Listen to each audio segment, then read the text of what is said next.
Hello everyone, this is Brett. Happy St. Patrick's Day 2023. Today's going to be a fun video just talking about some Irish bands based off of a thread that's been going around the vinyl community.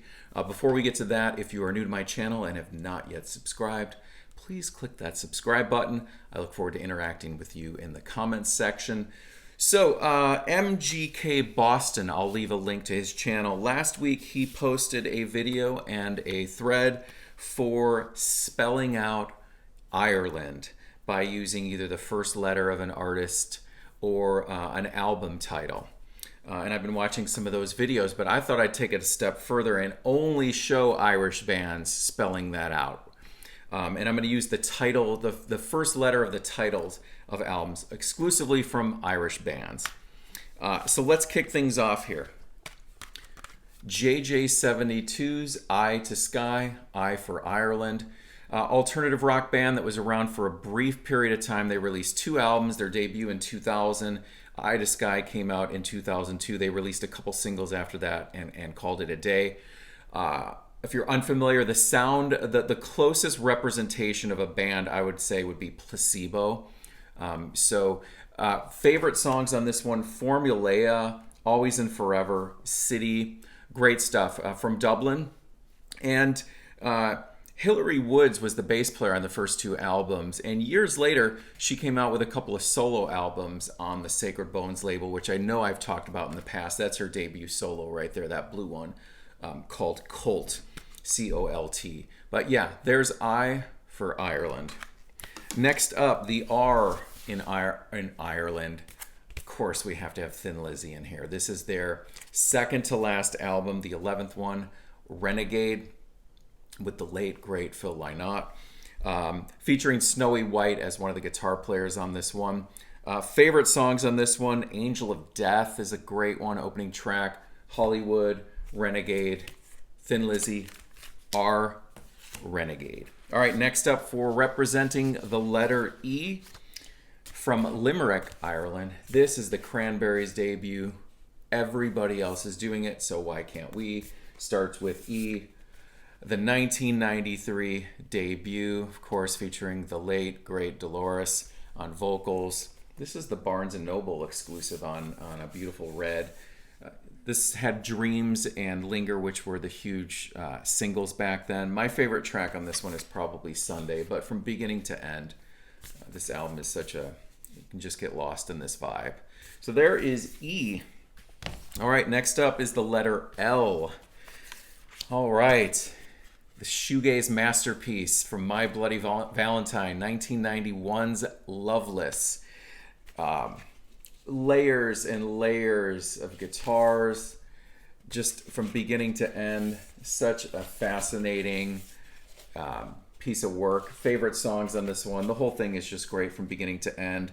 Coming Alone, Soon, When You Sleep, To Hear Knows When, Only Shallow. Just really stellar.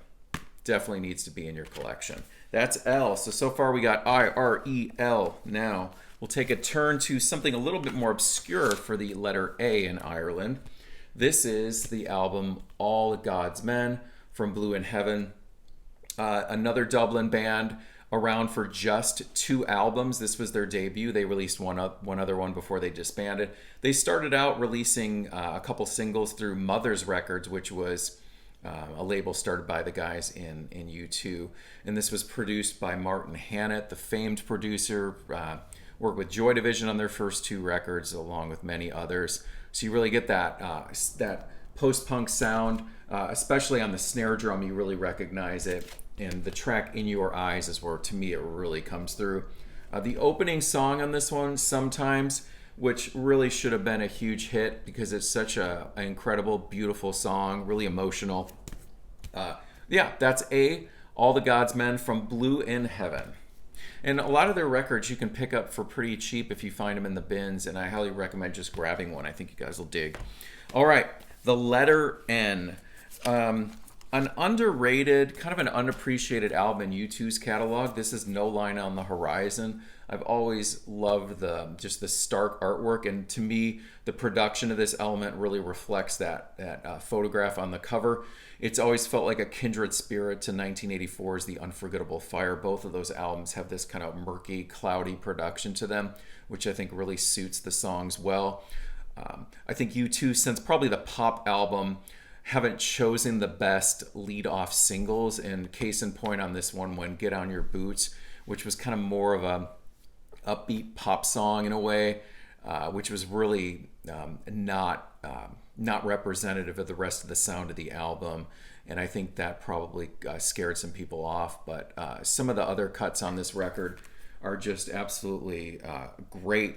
My favorites on this one, Unknown Caller is my number one. Moments of Surrender, more of a down tempo, kind of a lengthy 6+ minute song, just really emotional. Magnificent is definitely magnificent, and the song Breathe. So yeah, that's U2's, this was their 12th album, so 2009, No Line on the Horizon. All right, last letter to completely spell Ireland. This is Don't Look Back, a 12-inch single from Dublin's Virgin Prunes, another band that was around for just 2 albums. They released their debut in 82. If I Die, I Die. That's what most people know them through. So Don't Look Back was a single taken from their second album from 1986, The Moon Looked Down and Laughed, which I also highly recommend. I think there's better songs on the album than this single here, but it just also shows just the varied sound that these guys have. I always have a hard time categorizing them. They get lumped in with post-punk and goth, which there are definitely elements of that, but their sound is just all across the board. Gavin Friday, best friends with Bono from U2. So this was produced by Dave Ball from Soft Cell, and this represents D to spell out Ireland. So let's do one final run through in alphabetical order just to spell it out, and then I'm curious to hear what you guys think. If what are some of your favorite Irish bands? And I couldn't work some of these in there, but we got Whipping Boy, another great band. Inhaler, Sinead O'Connor, of course. We got Just Mustard, Fontaine's DC, and the Pogues. While technically I think they were based in London, we still kind of attribute them to Ireland in their sound. So Eye to Sky for I, Renegade for R, E, everybody else is doing it, so why can't we, from the Cranberries. L for Loveless from My Bloody Valentine. A, All the God's Men, Blue in Heaven. N for No Line on the Horizon from U2, and to finish it off, Don't Look Back from Virgin Prunes. All right, guys, hope you enjoyed that. Talk to you soon. Bye.